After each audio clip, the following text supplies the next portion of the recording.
वाली film the Kerala story पर बेशक बवाल मच रहा हो, लेकिन वहीं गाजियाबाद के इंद्रपुरम थाना क्षेत्र में रहने वाली एक युवती ने संगीन आरोप लगाए हैं। उसके मुताबिक एक विशेष समुदाय के युवक अमजद के साथ वह पिछले 10 सालों से रिलेशनशिप में रह रही थी। इसी दौरान उसने कई बार शादी का दबाव बनाया, लेकिन युवक ने कोई न कोई बहाना बनाकर उसको टाल दिया।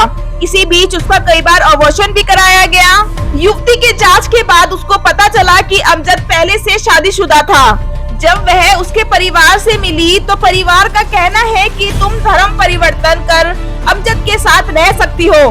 परिवार ने बताया कि उनके यहाँ तो 4 शादी भी जायज है। इसके बाद युवती ने थाने पहुंचकर मुकदमा लिखवाया, लेकिन मुकदमा तो लिख गया, लेकिन अभी तक किसी की गिरफ्तारी नहीं हुई। क्या नाम है आपका? मेरा नाम लक्ष्मी उर्फ लक्की नाम है। मैं 2012 से अमजद के साथ लिविंग में रह रही थी। जब भी मैंने उसको बोला तो हमेशा मुझे टालता ही गया। घर वाले से मिलाओ, इनसे मिलाओ, उसने मुझे नहीं मिलाया। कभी बोला बहन की शादी है, हो जाए फिर मिलाऊंगी। कभी उसने कहा कि नहीं, हम हिंदू और मुस्लिम हैं तो बात ख़राब हो जाएगा, अभी मुझे थोड़ा और टाइम दो। मैंने उसको बहुत टाइम दिया, 10 साल तक मैंने उसका इंतज़ार किया। अभी मुझे ये मार्च में जाके 15 मार्च में उसने मेरे से शादी किया। जी। शादी करने से पहले भी उसने कई बार मेरा अबॉर्शन कराया, 2 बार। मैंने मना किया था, फिर भी उसने ज़बरदस्ती अबॉर्शन करा कि फाइनेंशियली ये प्रॉब्लम और मुझे बातों में लेके बहका के। फिर अभी जब शादी करने के उसने धीरे धीरे मेरे से दूरियां बनाना शुरू किया और उसकी फैमिली की तरफ से ये कहा जा रहा है कि तुम अगर हमारे धर्म परिवर्तन कर लो तो हम तुम्हें अपने साथ रखेंगे, ठीक है, और ना तो फिर देख लो, फिर तुम्हारे साथ क्या होगा हमें नहीं पता, कुछ भी हो सकता है। तो क्या आपको धमकियां मिल रही है क्या? हाँ, मुझे धमकियाँ मिल रही है। उसके बाद मैंने पुलिस थाने गई। जाने के बाद फिर मैंने बोला कि मेरे साथ गलत हो रहा है, आप लोगों से मुझे मदद चाहिए। मैं उत्तर प्रदेश सरकार से मैं ये अपील करती हूँ कि मेरे साथ बहुत अन्याय हुआ है, मेरे साथ न्याय हो।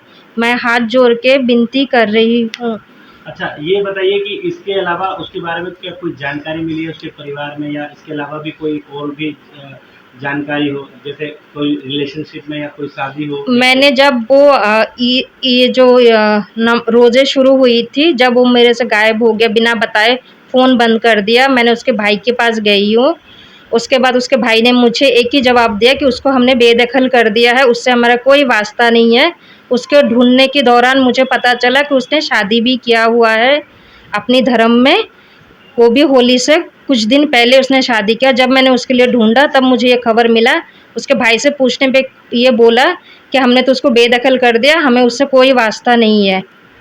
जी, अब आप क्या चाहते हैं प्रशासन से? मैं प्रशासन से ये चाहती हूँ कि मुझे न्याय मिले, उसको सख्त से सख्त सज़ा मिले। तो अभी आपको उनके परिवार वालों की तरफ से कोई मतलब धर्म चेंज करने के या धर्मांतरण को लेकर क्या कुछ कहा जा रहा है? हाँ, यही कहा जा रहा है कि तुम हमारे धर्म परिवर्तन कर लो, हम तुम्हें रखेंगे, उसके बाद में तुम जैसे चाहो वैसे रह लेना हमारे साथ में ही। उन लोगों में 4-4 शादी होते हैं। उसके भाई का ये भी कहना है कि हमारे में तो 4 शादियाँ होते हैं, तुम धर्म परिवर्तन कर लो, फिर तुम रह लेना, वो भी रहेगी ये भी रहेगी। वहीं अब हिंदू संगठन की भी इसमें एंट्री हो गई है। हिंदू संगठन का कहना है कि वह इस पूरे मामले पर नजर बनाए हुए हैं और आशा करते हैं कि पुलिस जल्द ही आरोपी को गिरफ्तार कर लेगी। जय श्री राम। मैं विपिन गुजर हिंदू विश्व हिंदू परिषद बजरंग दल से पश्चिमी क्षेत्र से मंत्री का दायित्व है मेरे पास में। पिछले मंगलवार को दोपहर तकरीबन 1:30 बजे के करीब एक हमारे पास सूचना आई कि एक महिला है जिनको मुस्लिम समुदाय के द्वारा पीड़ित किया जा रहा है। जैसी ही हमें सूचना मिली, सूचना के आधार पर हम महिला से मिले। महिला से मिलने के बाद में हमने जो उनके साथ उत्पीड़न हो रहा था उसके बारे में पूरी जानकारी ली। जैसे ही संज्ञान में मामला आया, संज्ञान में मामला आने के बाद में हमने पूरा उसका विवरण निकाला कि कहीं कोई झूठ तो नहीं है। जैसे ही हमें पूरा विवरण निकलने के बाद में सूचना मिली कि वह महिला पीड़ित की जा रही है, उसी के द्वारा उसके माध्यम से जो हमें बताया गया, उसके हिसाब से हमने गाजियाबाद जिला प्रशासन को सूचना दी। सूचना देने के बाद में उसकी एफआईआर दर्ज करा दी गई है, लेकिन अभी तक एफआईआर दर्ज होने के बाद में कोई भी उचित कार्रवाई होती नजर नहीं आ रही है।